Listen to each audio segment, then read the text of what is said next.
Good morning, everybody, and welcome to Living Astrology with Janet Hickox. It's time to grab your cup of coffee or tea, sit back, and let's chat about what is happening in the stars above us for today. It's Friday. We're ready for the weekend. It's a quiet weekend, really, except for a Venus change that I'm hoping that my guests, Pia and Cullen, can talk us through. Of course, they're with the Pleiadian-Earth Energy Astrology and Calendar. Welcome, Pia and Cullen. Thank you, Janet. Delightful to be back with you again. We're always happy to be here sharing with you. Well, we missed you last month, and I'm so glad that you made it today. It's always good to have you with us. Thank And you. Thank we you. you come at a perfect time because so much has been going on overhead, not just with Venus, but also with the sun spitting out X-class flares and places burning to the ground and just craziness. Just about every person that I know right now is having some sort of upheaval going on in their lives, whether it's personal or whether, like in my case, it's my family that's all seemingly, having all of these ups and downs. Um, it's kind of crazy. Is that Venus? No, No, but it does have some bearing on Venus. I mean, Venus is showing where the Venus star point is right now, is showing a little bit of a compatibility with what's going on because the Venus star moved in its 9.5 month dance. It moves in the sky every 9.5 months. And the Venus star point just moved from balancing, calm, peaceful Libra into Leo. And Leo, fire, light, solar flares, all of Rules it. the sun, or is ruled by the sun. So we can expect the sun to be a reflection of some of that energy. Yeah, we're going to have that for the next 9.5 months. So that doesn't mean it's going to be all forest fires and X-class flares, but it does mean we're going to have a lot of sun-related things to contend with, including those things that are so intense, but also including the light that comes from the sun that's infusing us with more and more high vibrational light energy. So we have both going on. It's so interesting because, literally, I just read an article, I think it was earlier this week, about the sun and how it is within a year of reaching its maximum solar flare activity. So that kind of goes right along with what's happening with the Venus star. Well, that's a little unusual, though, Janet, because the article you just read may not have mentioned the fact that it's highly unusual for the sun to reach its solar maximum in 3 to 4 years. It's it, an 11-year cycle. yeah, Right. it usually takes at least 10, if not 11 years to do its rotation. So we're feeling not only just heat from the sun, but in all relationships, everything is just way more chaotic, way more complicated, way more agitated. So we're feeling the intensity of this sun cycle in its hurrying up pattern. I'm not sure we've ever experienced this before, Pia. No, it's never been like this on this planet. Yeah. But we're getting it now, and there's a reason for it. I don't know what the reason is, but I'm sure. That's the $1 million question. Yeah, right? Yeah. Why? Why is all this BS happening? And when does it stop is the second question. Like, when does it end? Or does it end? Are we Oh, I are, absolutely don't think it's going to end. I think it's going to spiral into whatever comes next that we don't know what that is yet. yeah. So I don't think it's an ending thing. I think it's a look what it looks like now kind of thing. I think it's a Yeah.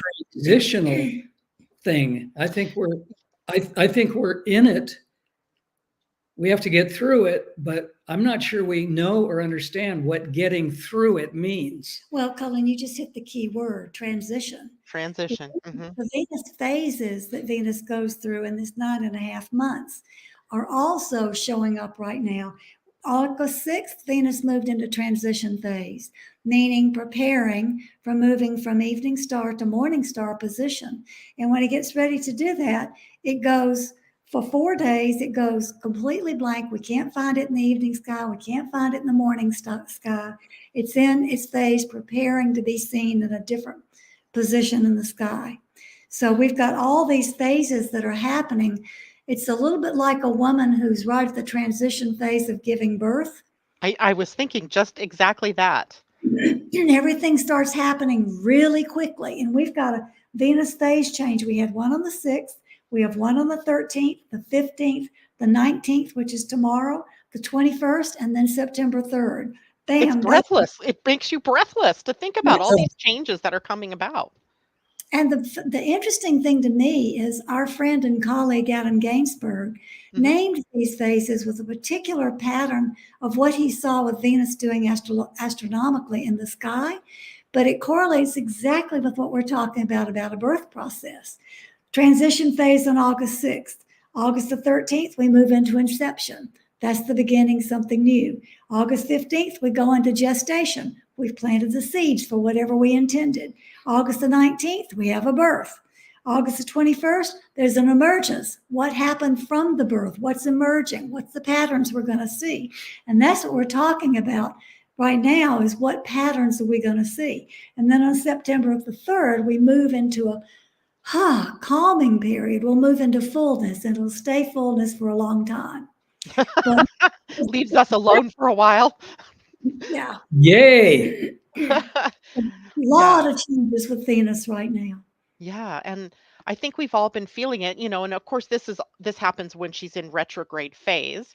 So in some cases we're being drawn backwards to things that maybe we hadn't completed, or Mhm. relationships coming back at us, and that from an astrological point she rules finances, the economy essentially, relationships, beauty and harmony and peace, those kinds of things, which I mentioned to the audience on Monday when we were talking that it's so funny to me that Venus came to be represented by that, when in ancient cultures she was Inanna, who was often seen as this burning comet flying through the skies.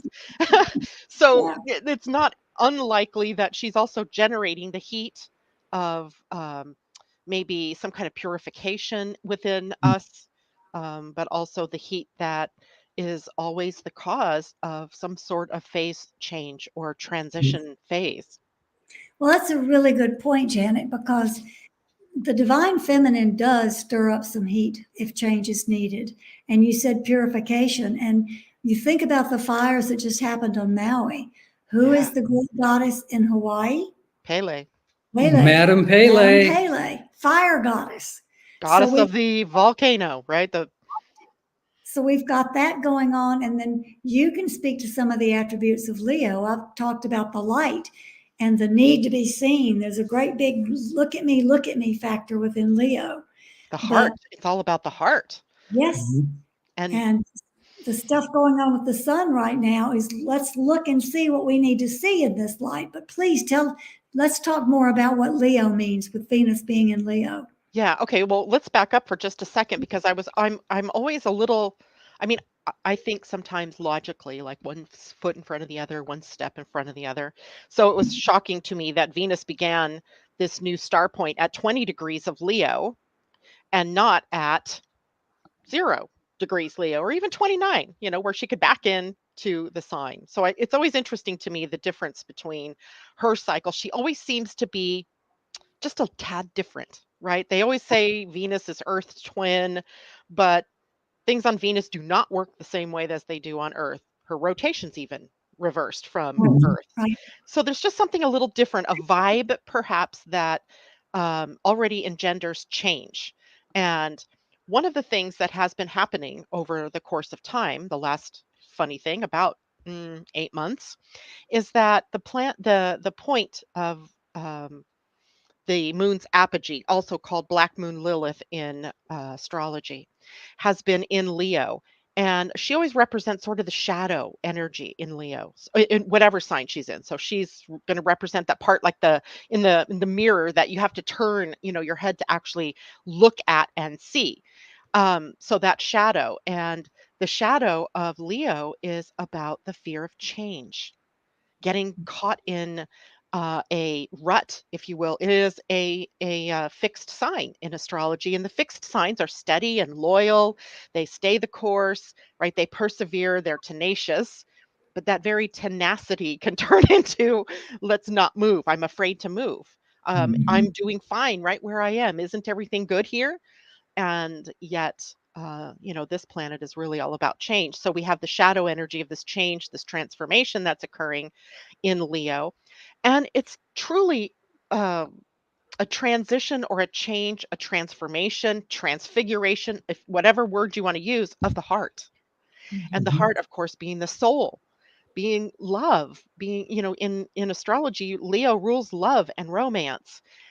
It rules the heart in terms of what our passions are, what we love, what we're devoted to, what we embody or engender as an individual, and how we take that and we add it to the voices, the many colors of the tapestry of planet Earth. So Leo is really, an exuberant sign. It is also known for dramas and traumas. And in its lowest expression, we see Leo when it's not feeling heard, seen, recognized. It gets narcissistic or it gets arrogant or it gets a sort of selfishness about it, overly self-centered energy about it. So we're Yeah. having to walk a fine line between doing what we love and following our hearts, but also paying attention to how we impact the greater good or the greater whole. So it reminds me of, one of the reasons maybe why we're all on this planet, which is about how do we get along and value everybody's different points of view and everybody's different ways of being. Absolutely. That is a incredibly wonderful description of trying to create unity consciousness by doing exactly what you just suggested. Yeah, And it's and interesting. It's interesting also that what you were just saying about when Leo feels like it's not getting enough attention, we are we're seeing a lot of people who feel like they're not getting enough attention. I've got a waiting list on people who want chart analysis. They want to see what's going on with me, with my energies, that's not working with my partner's energies or that's not working in my life situation. Show me what's going on in my energies in relationship to the Pleiadian-Earth energy system. So there's a lot of attention asking attention. I need attention. I need to see what's going on. I need the light to show me yep. what's going on with my energies. And I'm sure you're getting an increase in people right now too. Yeah, but I'm also not able to help a whole lot of other people at the moment just because my own personal life is so filled with, dramas and traumas. It's just one of those things your heart may be feeling sort of called in two different directions. I mean, I certainly want to follow my heart toward my passion and toward the work that I do, but I keep getting these family dramas and things happening that call me that direction, which pulls me away from the other direction. So it has been a sort of ragdoll sort of summer going back and forth between these two things. The important point is what's most important to you and as a matter of the heart. What's the matter that is going to sustain your family connections, your heart connections, that type of thing. And And knowing what your energy is and what your karmic patterns that you're trying to move away from are, as well as what your gifts are from your karmic patterns, really helps you deal with that tug of war thing that everybody's going through. I yeah, think that's why my chart requests have increased is because of that. Yeah, it's a matter of balance. What you're both talking about is we're being affected by outer circumstances, whether it's family situations, our workload, people asking us for extra help. It's that place of balance between those two areas. And I sent a quote into a couple of magazines. I think one came out in England this spring, and I think it came out in somewhere else, Australia or America, more recently. And it's a little piece that I wrote years ago, and it's very simple. And I'll try to say it as completely as I can. Um, Saying no is just as divine as saying yes. It's not a selfish act. We have to take care of ourselves first before we can truly help another fully. And I think that is what we're all experiencing right now. We Yeah. have to really look at how or who do I have to be loyal to? Who do I have to be responsible towards? And it's a tough balancing act to say, Yeah. look, I'm I'm involved with lots of things personally, and I can't just step away from that and help you right now because my loyalty probably should be concentrated with family and things that are really personal to me. And that's a tough one. That is a really tough one because we're all trained to help everyone else first. Yeah. And then if we have an ounce of energy left, then we can take care of ourselves. But Janet, you said it perfectly. You said, Cullen's talking about what loyalty, who are we going to be loyal to? And you said perfectly, we need to follow our hearts. And that's where the guidance for where we should place our loyalty is, because our hearts will always tell us the truth. Yeah. They'll always tell us what we need to do. But that doesn't make it simple. It doesn't make it easy. No, it's not easy. No, because one of the points you said is, we're conditioned to behave in certain ways. Yeah. And Yeah. one of the ways that we are trained, as you said, is to take care of others first, right? We don't think about, okay, do I really have the time, the energy, the finances, the health to be able to help somebody else? We just go out and do it. And, Mhm. not everybody. I mean, some people are real good at keeping those boundaries, but that's another word right now is boundaries. Interestingly enough, Leo also rules the spine in the human body. And, having that support, having that strength, having that ability to hold ourselves in balance is part of the spine. And Leo energy presents us with that opportunity.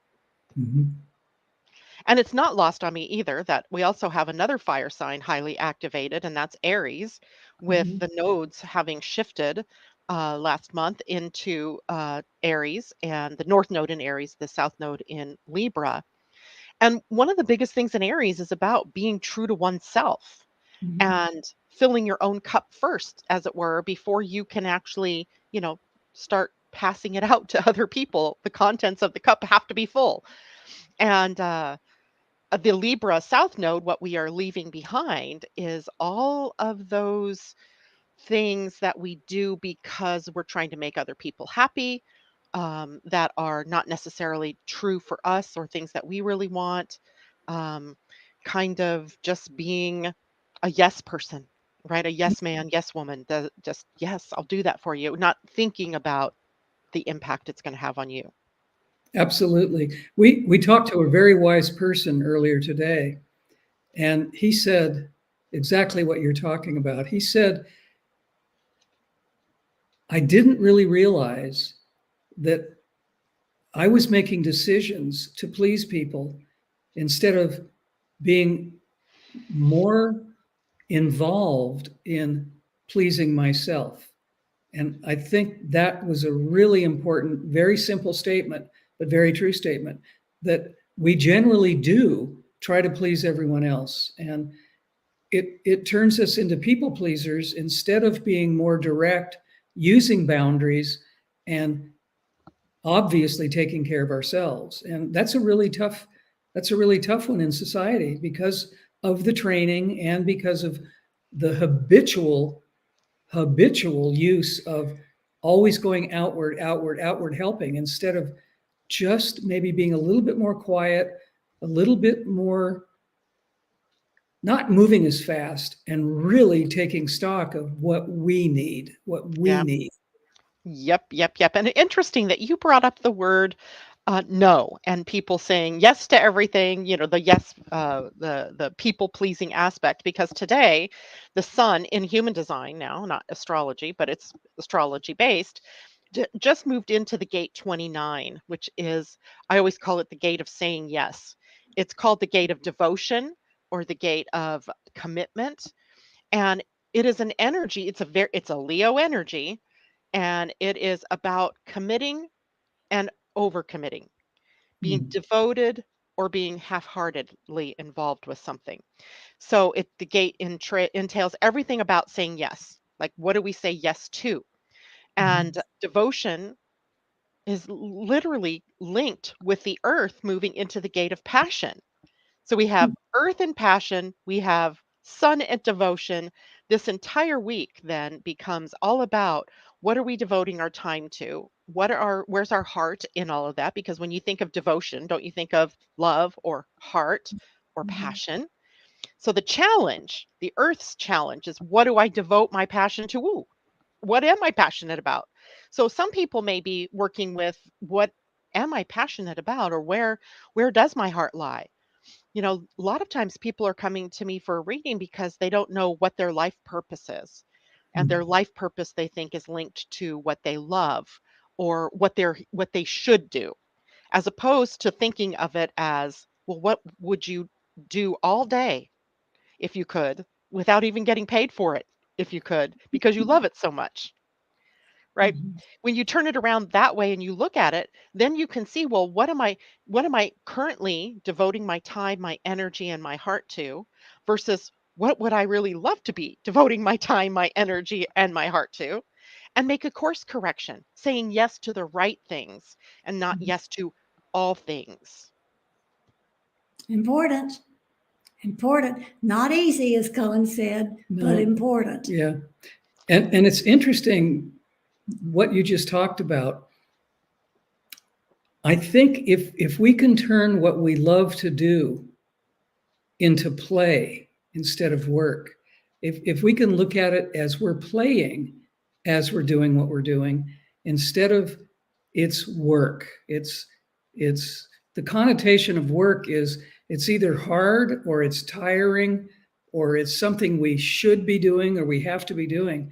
I think if we can switch that a little bit and turn it into, well, if I'm really passionate about this and I really love doing this, maybe I can look at it as I'm playing instead of working. Yeah, that would be a good way to look at that. And here today, right now, as we sit, we actually have a sort of grand trine going on, a couple of them actually. One that is happening in the fire signs. So we have the sun in the later degrees of Leo. We have the north node in later degrees because it backs in. It comes in from the 29th degree. So it's sitting in later degrees of Aries.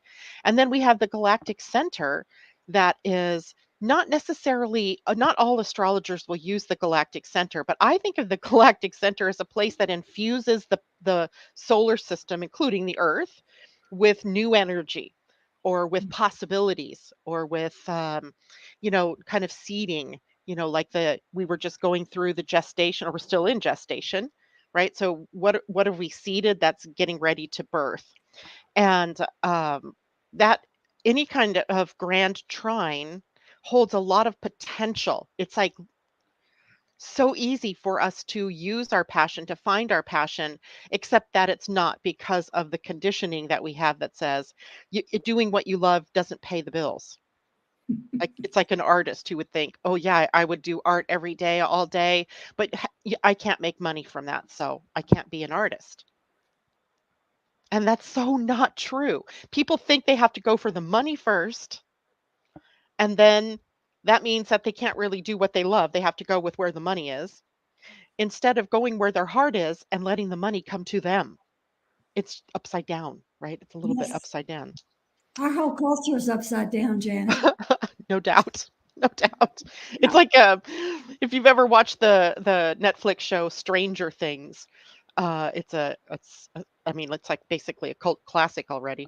Um, they are always dealing with the upside down, where, there's this upside down world where things work differently, and there's a crack between what is and the upside down, and evil comes through it and all of these different kinds of things, and I kind of think it shows our fear of change, of Mhm. moving to that more light filled arena as opposed to staying in the upside down, right, where it's crazy making, where it's upside down. What else do you say, right? It's upside down. It's crises, it's ugliness, it's death. It's just an interesting show if you've never watched it.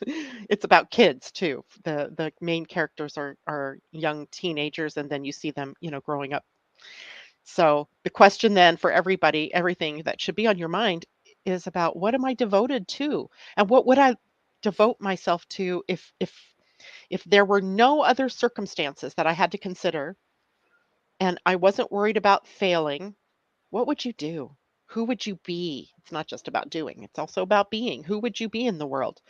And then to not let passion overwhelm you by just leaping into things, leap into the right things. And Mhm. that's in human design where our strategy and our authority and our type really helps us to make the right choices for us. But the tendency we'll all have for this next week, or the lesson that we're all going to be learning about, is saying yes to the right things. Mhm. Like Tom said, he made an interesting comment. He said he had to learn in adulthood that no is a complete sentence. That's a good one, Tom. Yeah, yeah, yeah. Yeah. And I believe that's kind of what we're learning as well. Saying no can be a complete sentence. And it's not because of, being negative or not being willing. It's knowing what's right for you versus what is not right for you. Absolutely, absolutely. Right. It. I think all of us know the difference between what's best for us, but the pressure of whether it's familial, whether it's spousal, whether it's societal, that pressure to fit in, to do the right thing, to be loved, to be liked, that's what drives us saying yes to things we shouldn't say yes to. And that's where we have to be careful is look at where the pressure is, look at what's happening and make a different choice. Yeah. Use a different perspective. Pia and I in the past couple of weeks have run up against people who are kind, people who are generous, people who are genuine, who are absolutely telling too many people, yes, I can do this for you. They're stacking up the amount of people professionally that they can actually help. And what it does is it causes them to be late, or it causes them to not be able to do the work they said they were going to do on a given day. They're not even late, they don't even show up. And I think that's a people pleasing problem where Yep. they just keep saying, yes, I can help you. Yes, it will be X number of days from now. It will be between 8 o'clock in the morning and 1 o'clock in the afternoon. And either they show up at 5:30 or they don't show up at all. And people are so frazzled, they don't even think to call and say, oops, I can't come today. And it leaves the people who have made the appointments with these professionals on a leash, waiting, and it can screw up their professional appointments because they thought the person was going to come When they promised. when they promise on a prescribed time. So the people pleasing thing can really get in the way of people being truly able to take care of everything they promised they could take care of. And that Yeah. entails sometimes when somebody calls you up and says, I'm sorry, I can't be there at such and such time, but is that okay with you? It requires the courage to say, no, that's not okay with me because you gave me this and I've got it in my schedule. No, that's really not okay. What else can we work out? But the reason they ask, this is so see-through. Yeah. The reason they ask is they know socially the person they're asking will most likely say, oh, yes, it's okay that you didn't come. It's okay that you screwed up my day or my week, because they expect that polite answer. Hmm. It's really pretty funny. Yeah. Yep.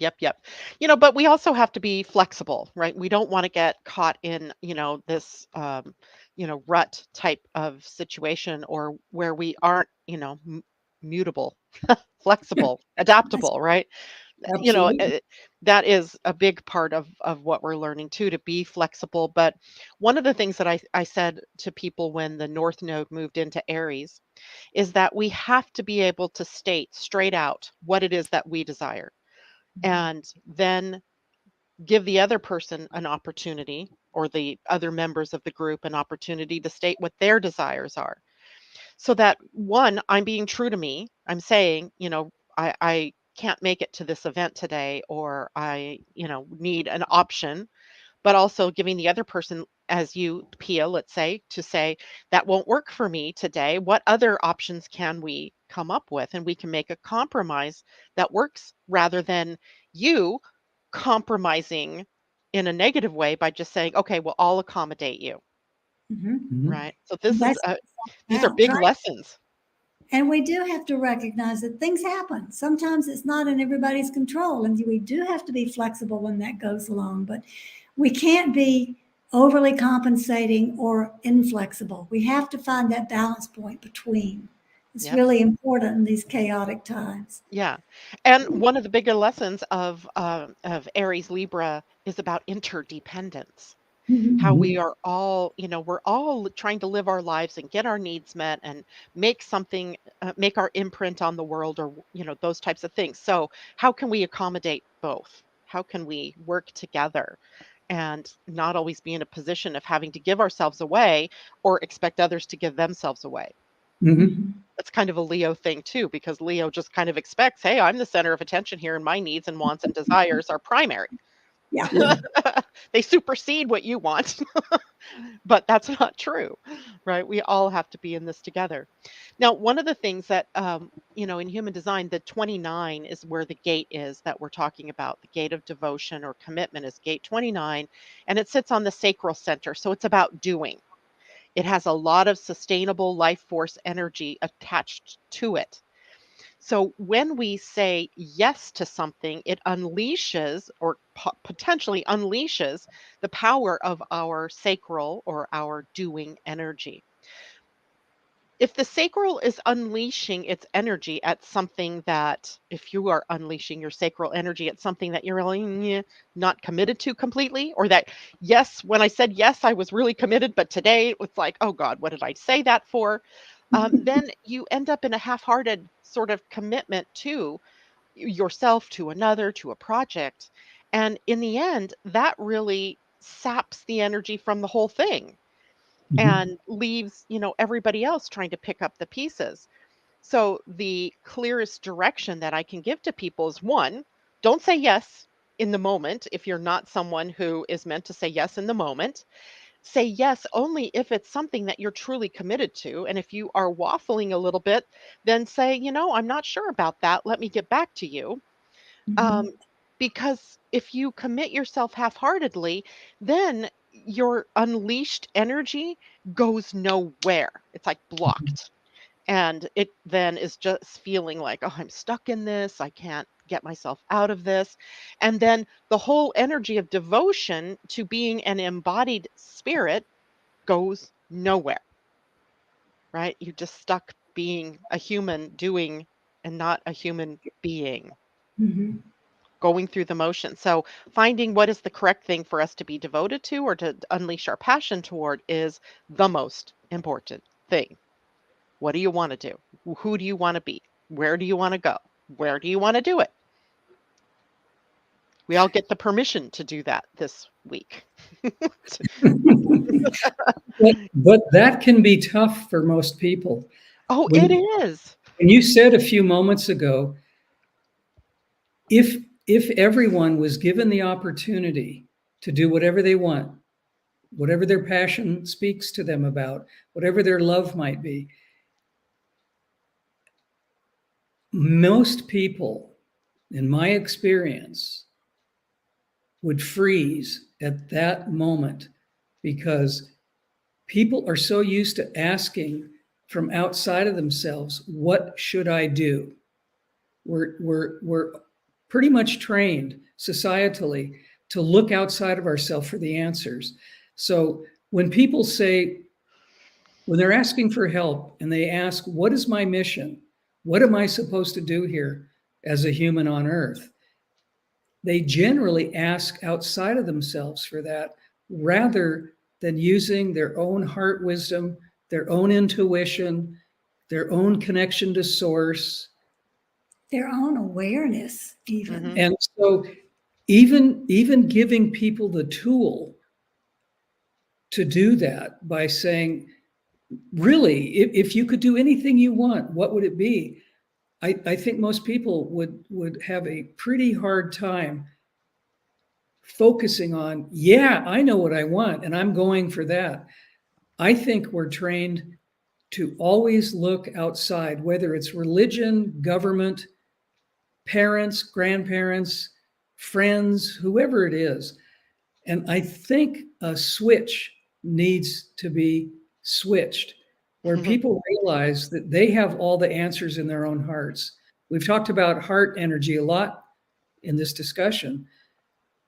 I think people really need to consider, what is my heart telling me? What is the wisdom there? What do I really want?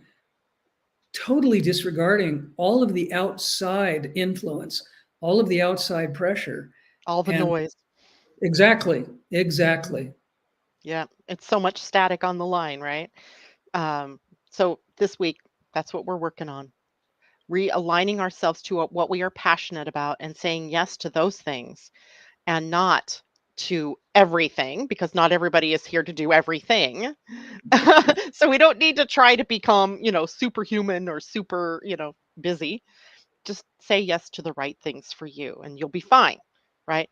But now, having said that, having unleashed the sacral in a direction of something you love or something you truly desire, does that mean it's easy from there on? Does that mean you won't suffer any challenges or setbacks? Here's another thing that happens, right? We start to follow our passion and we're going, yes, this is what I really want, this is what I really love, and then boom, we run into a roadblock or we have a challenge that comes up, and then we say, oh, well, maybe I'm not supposed to be doing that.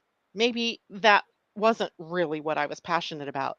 We just have to understand that when in following our passions, in following what we love, we're still going to hit some roadblocks. That's about growth and evolution, the evolution of consciousness. So we have to stick with something, because another part of these energies, the gate 29 and the gate 30, devotion and passion, is about being able to hold on to the dream, to the goal, even in the face of obstacles, and to not give up on yourself and leap back out of expressing your desire. So we're presented with the challenge to, one, find our desire, but then to stick with it if that was truly from the heart, long enough to see the dream become real or to see the goal completed. I think It's that's a really important understanding, because adversity on the one hand looks like challenges, roadblocks, but on the other hand, adversity is absolutely, as you said, a growth potential. It's always giving us something that we can work with, something that challenges us so that we can grow, so that we can evolve. So I Yep. think the negativity around challenge or adversity is, it's not real. I mean, it's not really something we need to live by. We need to understand that these things come into our path on purpose so that we will grow, we will evolve, and we'll become a more complete person through these experiences. Woohoo. Now, Pia, let's go back to tomorrow's change of the Venus phase to birth. Mhm. In the Pleiadian Earth energy, you call it creation, right? Is that it's kind of equivalent? Is that right? That's a good way to put it. Yes. And what's interesting to me is that tomorrow's energy is also on the universal energy of 10, Yeah. which is the duality of challenge and manifestation. So in this birth, there is a challenge. And what are we going to manifest through our intentional attention? Paying attention with our intention, what are we going to manifest? Or are we all only going to focus on the challenging aspect and forget that we have the power to manifest? So yes, it's a creative energy, but it's surrounded by the energy of 10, the universal energy of 10. It's also coming in on the earth energy of exploring. So manifestation and exploring, new possibilities. We've been talking about the seeds we've been planting in gestation. This is all about something new, not the familiar. And that's what the Aries North Node you were talking about can mean also. Finding out what it is you haven't really looked at yet that you need individually. It's all linked together, which is what's so fascinating about all of these systems. They're Yep. so connected. Like nesting dolls, they're all nested within Yes. one another. So we only have a couple of days of birth, right? From the 19th to the 21st on the Yep. Gregorian calendar. On the 12 seeing, we move into emergence. Now tell us a little bit about that phase. Emergence is more in alignment with the Leo energy. It's more about the brilliance coming out. You know, you've gone through the tunnel, through the dark place of the ideas, the gestation, the birth process itself. Emergence is bringing us up into the light of day. We've done the other steps, and now we are here to shine and Mhm. here to look and see what's really there. And that it comes out on seeing energy is all about seeing. Look at the details, look at the little pieces that you've been ignoring. Look at all the little fine things that combine to make the big picture. And the universal energy that day is 12, which happens to be Cullen's energy. That's all about understanding the big picture, putting it all together, seeing it, understanding it, How it all recognizing. fits. Right. So it all, again, it all lines up together, and it's a perfect roadmap for us if we pay attention to where the signs are. That's right. If you can't see the signs, you don't know where to go. So you got to look for the signs. Right. Now, on one of those 2 days, the 19th or the 21st, that's when she shifts to the morning star phase. Is that right? No, she shifted to the morning star phase on the 13th. We already At started. inception. Okay. We're in the morning star phase now, but she's just in the dark of the phase and hasn't really come out. So we She'll can't see her yet. Right. Right. We can't That's see what her I'm in the morning sky yet. And Yeah. even though technically she's only dark for 4 days, in reality, it takes about a week to be able to see her in the sky. So Yeah. we'll be able to see her by the time the emergence phase gets here in the morning sky, early morning sky. Yeah. Just before sunrise, essentially. Right. Mhm. Mhm. Yeah. And then when we get to September 3rd and we're in fullness, tell us what that is going to be about, since I won't see you again before September 3rd. Fullness has to do with all the things we've been talking about claiming who we are, claiming what we need, living our light in the fullness of this Leo brightness, this fire of passion that lives within us that's guiding us to choose the things we want to do. It's about having a full life. And it's about being fully in service. And it's about being fully in love and fully in passion. It's about whatever brings you a true sense of fulfillment. Fullness is about focusing on what is it do I need to be fulfilled. Very nice. And that's a long phase, right? That one, there's not a change after that for, I don't know, a couple months, several months. Several months. Yeah. And enjoy it because it's a good one. The fullness is a really upbeat phase before we slam into a challenge one. It's like when we have those couple of months where no planets are retrograde and we Right. can just move forward and not worry that, we're going to have something thrown back at us. Yeah, it's rare, but it happens, right? When we have those all signs say go. The Mhm. green lights, if you look down the road, they're all green. Can I get to every one of them? Yes.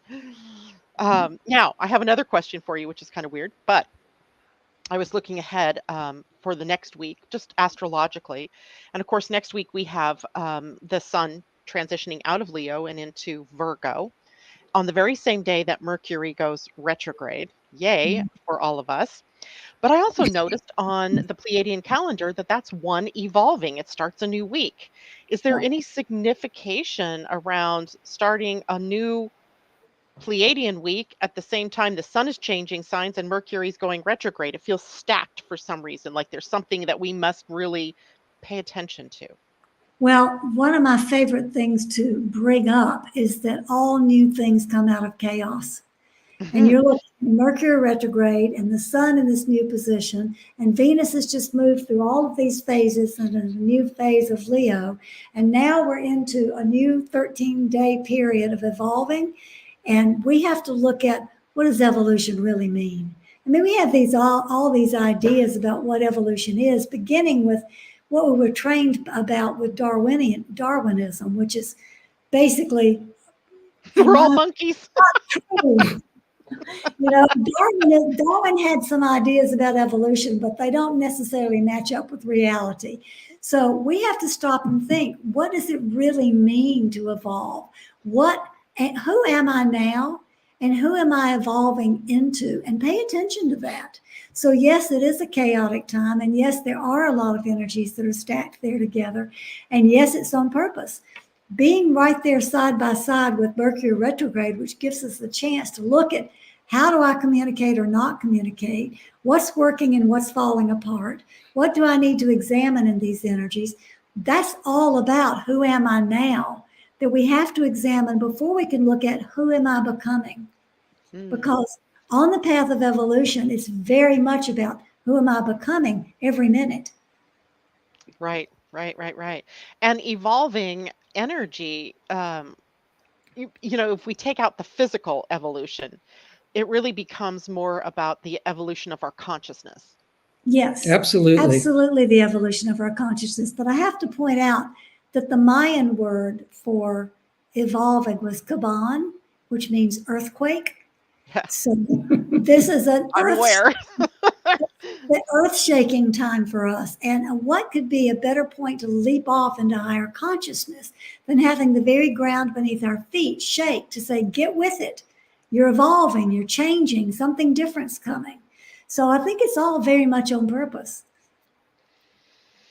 Well, let's hope that the earth doesn't quake, but that we each quake in response to the changes we're making in our own lives. I Good would wish. like it that way.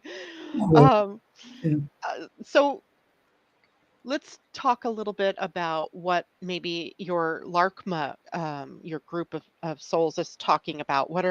How are they viewing all of the things that are happening on this planet, from supposed climate shift, getting hotter, fires, floods? We had floods earlier in the summer in some places.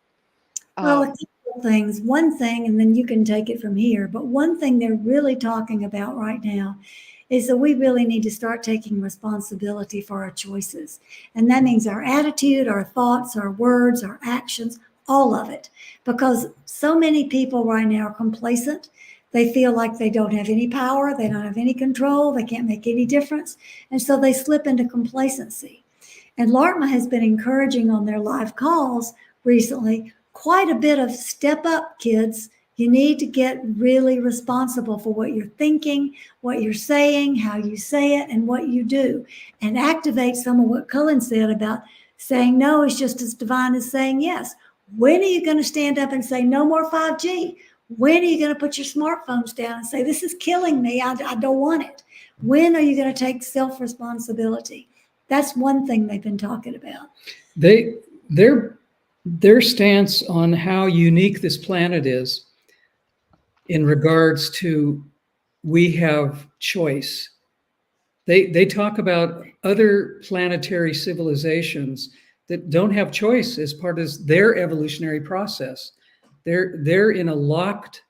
I guess we could use the Star Trek Borg example of, they don't have a choice. The Borg tells you what to do. You carry out the actions.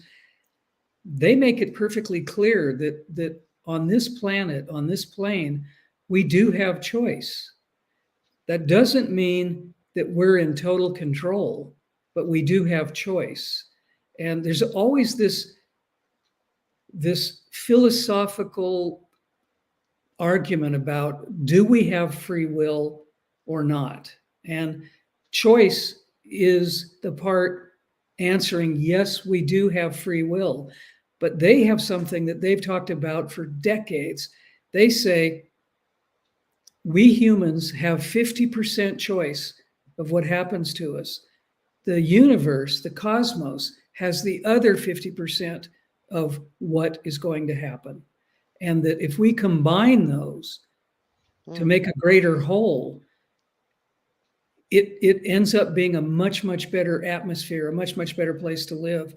So they go on to say, in that school of thought, we have to be 100% positive and as high a vibration in the 50% that we take care of, 100% of that, which makes our 50% really pretty powerful. Because if we work to use 100% of our part, it's powerful. It makes differences. It changes the world. So I think what they're trying to help humanity understand, and they've been at this for a very long time, is start making better choices. Start making choices that have to do with the highest good of all. Start making choices that make sense for everybody, not just yourself, not just your family, not just your clan, not just your tribe, but everybody. And that everybody includes all the kingdoms. We're not just talking about humans. We're talking about everyone else who lives here that shares this planet. The Davic kingdom, the animal kingdom, the mineral kingdom. What they're trying to get us to understand is that the more responsible we become, and we talk about responsibility when we talk together on this platform with you often. Yeah. Taking responsibility is one of the greatest things we can do. And that opens up clarity, transparency, honesty, integrity. Being responsible is one of the biggest things we can possibly do to make this a better world. One thing in addition to that they've been focusing on lately, in alignment with that, taking self-responsibility and not being complacent, is the whole split between the biological human who's in alignment with nature and those people who are in alignment with technology, who are more and more and more gravitating towards technological reliance rather than doing things on their own. 2 years ago, I wrote a book of short stories called Exit Plan and Other Short Stories. And there is a particular short story in there that's my favorite, or one of my favorites. It's called Automated, and it just poured out of me. And it's all about what it looks like if we become too complacent and we allow the automation to take over, because it takes over step by step by step, seeming to be innocuous until all of a sudden we have no more choice. And that would be such a tragedy, since we're living on a planet of choice, to lose that benefit, that great gift that we have. So they're encouraging us to be reliable.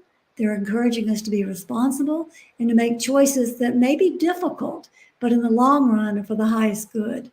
And this discussion that we're focusing on right now also has to do with reliance on outside advice, influence, or guidance. The whole AI thing, which I could talk about for months at a time, AI is taking away our ability to simply think about things with our own cognition. AI is telling us that we will make your life easier. AI is telling students from middle school through high school through university, we'll write your reports for you. You don't have to write your reports anymore. We'll take care of this.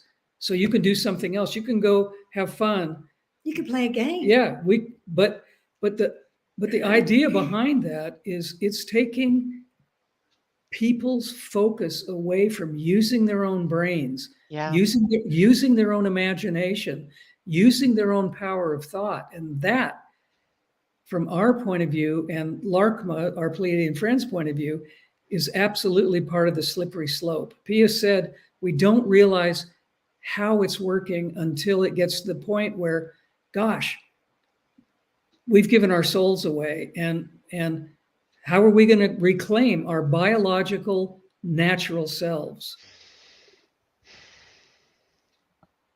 The question of the century, right? It is. It is indeed. Yeah, if not the millennium, right? That's a big question. You know, it's invasive now as well. I was making some changes on my website the other day, and what popped up just above, the place where I was going to type in, some information was, do you want us to generate, do you want to use your AI? Do you want to generate comments from AI? And I was like, when did that come into play? on my website. And I'm just like, no, I'm not.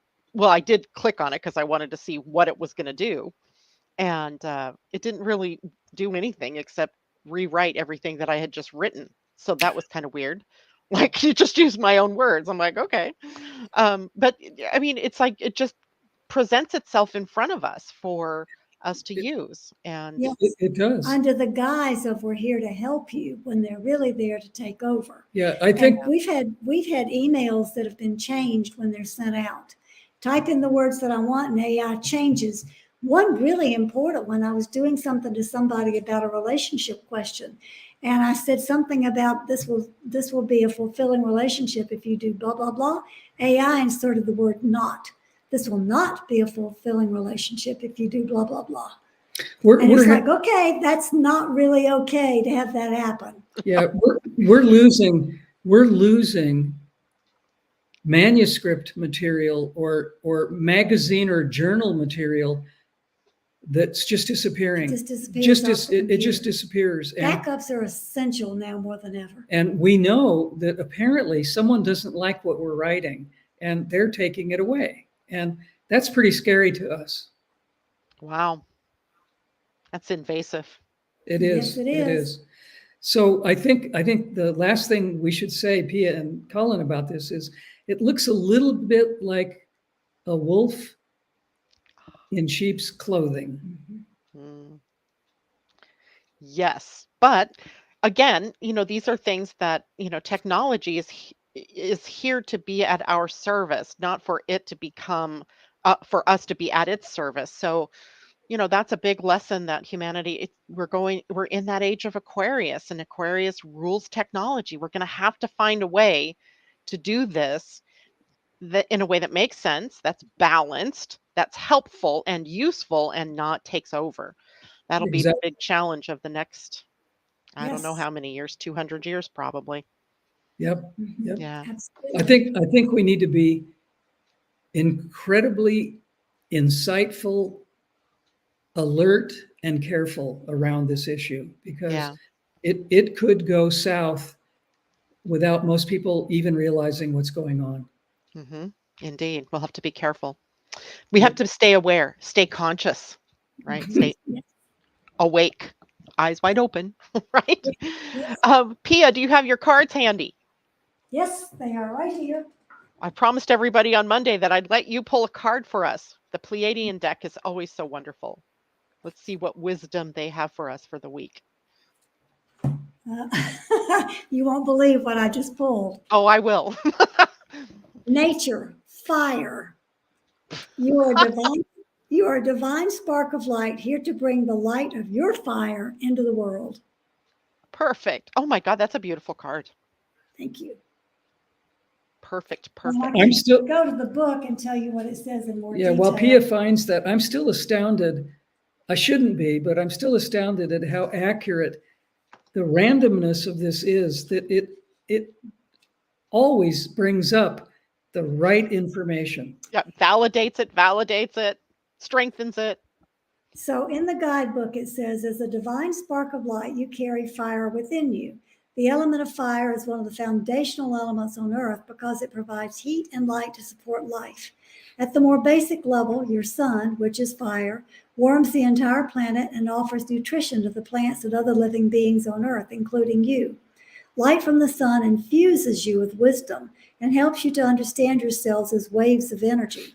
Fire is light, and through a more thorough understanding of fire, you may begin to understand how the light that you are is vital to the evolutionary process of life on Earth. You connect to source through the energy of light. Fire is the most important element for the transmutational process of change.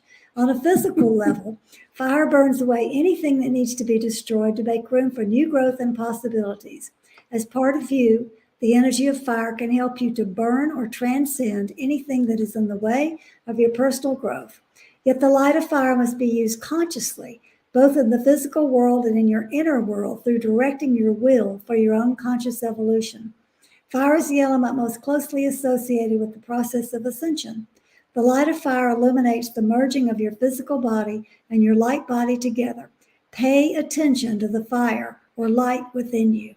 Pleiadians relate earth, element fire, with the cosmic energy of joy. Be joyful that you are waves of energy, a divine being of light. This That's it. this covered everything we just talked about. Yeah, we could have Every just skipped the show and read We just draw every the card. every topic we discussed was embedded in that information. Yeah. You just gotta love the way I'm always amazed because even when I'm the one pulling cards, it always seems to validate exactly what we were talking about. Like it just or adds a little bit to it. It's great. I love it. Thank you both so much for being here with me this morning. It was great to see you and great to have you with us. Is there anything going on new in your world that you want to share with the audience before you leave? We have a new 2024 calendar that's going to be available this week. It's not going to be a print version this year. It will be digital, but there are two versions. When you purchase the calendar, you can purchase the low resolution just to use it digitally, or you can get the high resolution and you can have it printed out at your local printer. You get both versions for the same price. So it's on the website, or it will be on the website this week. And the 2023 is still for sale for the rest of this month, and then it'll be gone. Yeah, we played around with printing it, and the print version looks exactly like the older print versions. Yeah.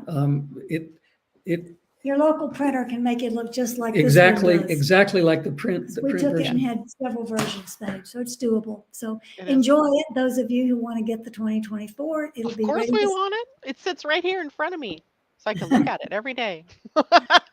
um, so that'll be what next week you said that comes out? And I'm sure you'll send out an email or something Yep, announcing. Yeah, I will. we will. I will. Anybody who wants to be on our email list for notification, just go to larkma.com, LAARKMAA.com. Put yourself on the email list and you'll get all the notices. All right, so let me put that up here for everybody. LAARKMAA.com. Right. Oh, I guess I have to tell it to show. It just doesn't automatically show. Here we go. Show. Boom. All right. So there, now that's on the video. Everybody can see that. I guess we'll be together again September 15th-ish. Yep. Yep. Yep. If I'm That's reading that correctly. Yes. And I look forward to that. If the creek don't rise. I guess there's a tropical storm heading to Southern California. Like, No. what? I grew up there. We never had tropical storms. Oh, everything. No, is we only had bizarre. earthquakes. Right? Right? But Tropical Storm Hillary, interesting name, headed for SoCal. Oh, Lord. Anyway, take care, everybody. Thank you so much for joining us, and we'll Bye, see you two everyone. next month. Bye Bye-bye for for now. now.